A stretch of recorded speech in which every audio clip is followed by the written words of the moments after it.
Hello बच्चों, मैं Mishra sir आप सबों का आज के इस ऑनलाइन क्लास में स्वागत करता हूं। आज हम विज्ञान विषय के पाठ 9 प्रकाश के भाग 2 का अध्ययन करेंगे। तो चलिए बच्चों शुरू करते हैं।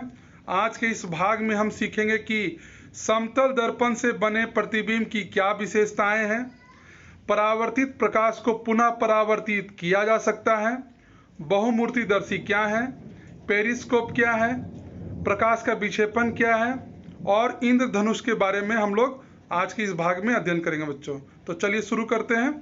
पहला है समतल दर्पण से बने प्रतिबिंब की विशेषताएं। बच्चों, समतल दर्पण से बना प्रतिबिंब आभासी होता है।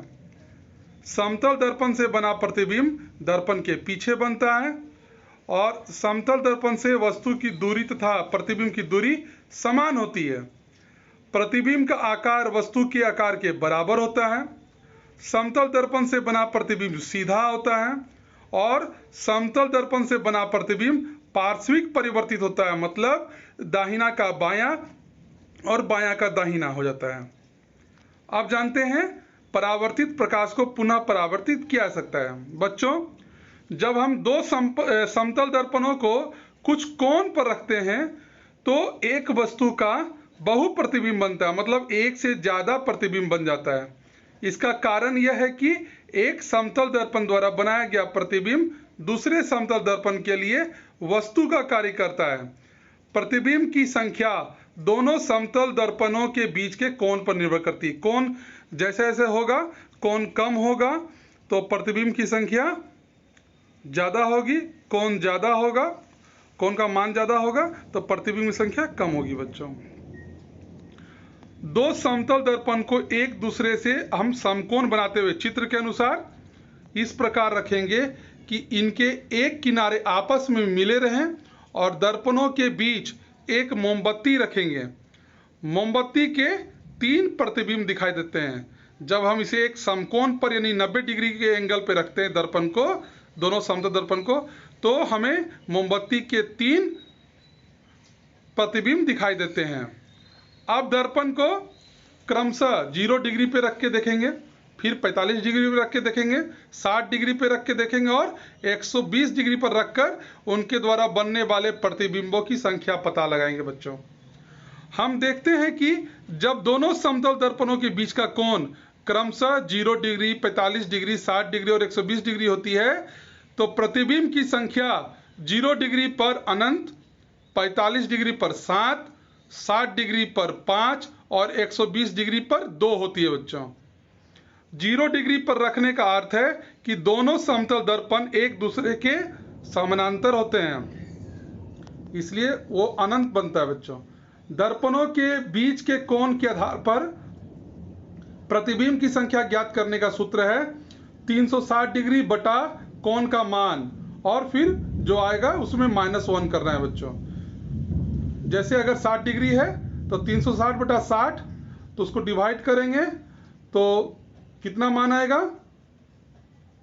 आप देखिए 6 आएगा और 6 से 1 घटाएंगे तो 5 हो जाएगा, तो 60 डिग्री पर 5 प्रतिबिंब बनेगा।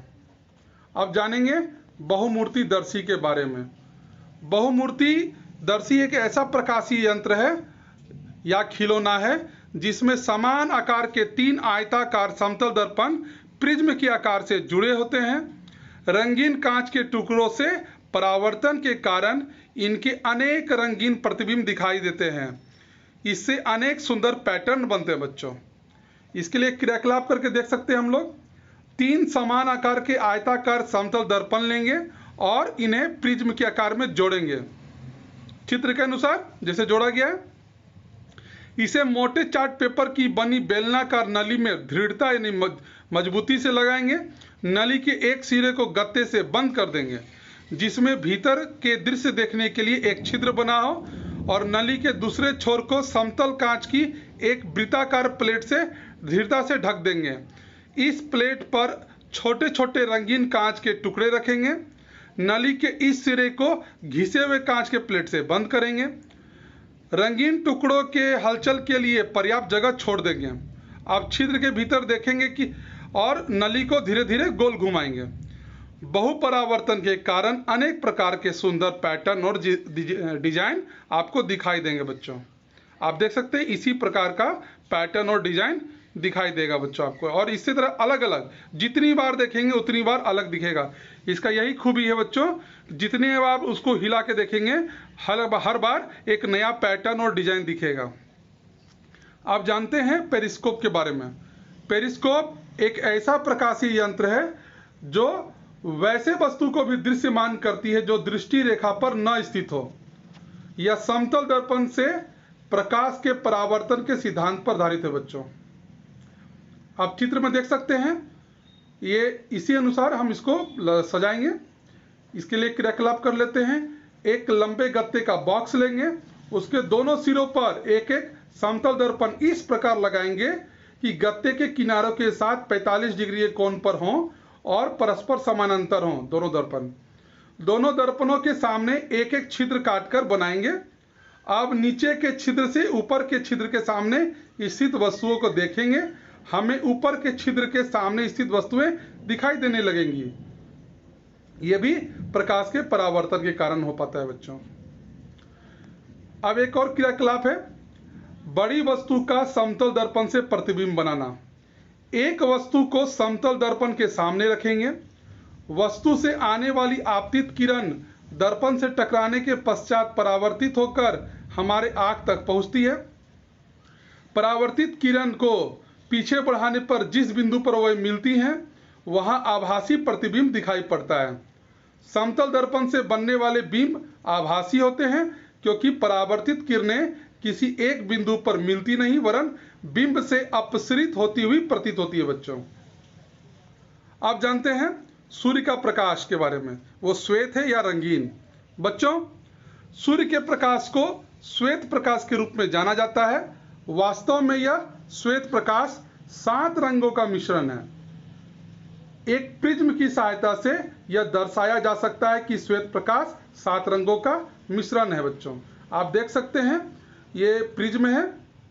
प्रिज्म की सहायता से सूर्य के प्रकाश को जब देखा जाता है, इसमें जब सूर्य का प्रकाश जो श्वेत होता है प्रिज्म से टकराता है और टकराने के पश्चात वो प्रकाश जब प्रिज्म से बाहर निकलता है तो 7 रंगों में बढ़ जाता है। आप देख सकते हैं लाल, नारंगी, पीला, हरा, आसमानी, नीला और बैगनी। इन कलर में, इन रंगों में ये बदल जाता है बच्चों। इससे पता चलता है कि सूर्य के प्रकाश में 7 रंग होते हैं। आप जानते हैं प्रकाश का विक्षेपण। इसके लिए क्रियाकलाप कर लेते हैं। कांच का एक प्रिज्म लेंगे और उसे मेज पर इस प्रकार रखेंगे कि पीछे का भाग अंधेरा हो। एक सफेद गत्ता प्रिज्म के पीछे रखेंगे। प्रिज्म के अग्रभाग से प्रिज्म पर सूर्य का प्रकाश पड़ने देंगे तो हमें सफेद गत्ते पर अलग अलग रंग दिखाई देते हैं। ये रंग है बैगनी, नीला, आसमानी, हरा, पीला, नारंगी और लाल। इन 7 रंगों का क्रम संक्षेप में बैनी आहपीनाला के रूप में स्मरण कर सकते हैं। श्वेत प्रकाश यानी सूर्य का प्रकाश का किसी पारदर्शक माध्यम से गुजरने के पश्चात 7 रंगों में विभक्त होना ही प्रकाश का विक्षेपण कहलाता है बच्चों। इंद्रधनुष प्रकाश का विक्षेपण दर्शाने वाली एक प्राकृतिक परिघटना है। हम इसी प्रकार अपने से भी करके देख सकते हैं। सूर्य के प्रकाश में 7 रंगों को आसानी से हम लोग इस तरह करके प्रयोग देख सकते हैं बच्चों। आप जानते हैं इंद्रधनुष के बारे में। इंद्रधनुष वायुमंडल में अवस्थित पानी की नन्ही बूंदों द्वारा सूर्य के प्रकाश के विक्षेपण के कारण होता है। इंद्रधनुष का बनना यह बताता है कि सूर्य का प्रकाश 7 रंगों का मिश्रण है बच्चों। अब आपके लिए कुछ गृह कार्य है। पहला, समतल दर्पण से बने प्रतिबिंब की क्या विशेषताएं हैं। दूसरा, यदि 2 समतल दर्पण को 30 डिग्री कोण पर रखने पर कितने प्रतिबिंब बनेंगे। तीसरा, बहुमूर्तिदर्शी क्या हैं। और चौथा, सूर्य के प्रकाश में कितने रंग होते हैं, उनके नाम लिखे बच्चों। अगर आपको मेरा ये वीडियो पसंद आया बच्चों तो मेरे इस चैनल को सब्सक्राइब करें, लाइक करें, बेल आइकन दबाना ना भूलें और कमेंट भी करें बच्चों। तब तक के लिए बाय बाय। मिलते हैं इसके तीसरे भाग में। बाय बाय बच्चों।